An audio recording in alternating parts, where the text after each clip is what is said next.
Siyam na araw na lang bago ang eleksyon. Sa Batangas isinagawa ang campaign sortie ni senatorial candidate Rodante Marcoleta. Sa kanyang naging talumpati, giniit ni Marcoleta na dapat ginawang 200 piso ang dagdag sa sahod ng mga manggagawa dahil kulang pa kung tutuusin ang 100 pisong wage hike sa taas ng presyo ng mga bilihin at iba pa. Si Erlo Bringas para sa detalye.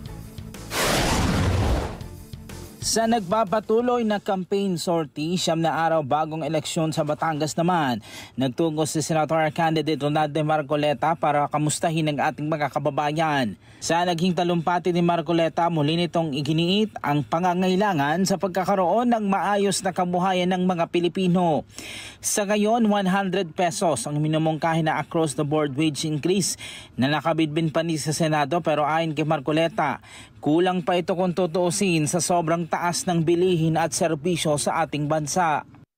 Ang kita po ng Pilipino ngayon, ang karaniwang manggagawa, talagang hindi na po kaya na abutin ang napakahirap, napakataas na presyo ng bilihin. Kaya po sa Kongreso, nagsusulong po sila ng 200 pesos legislated wage increase. Ang problema lang, debate ng debate, napakatagal na debate.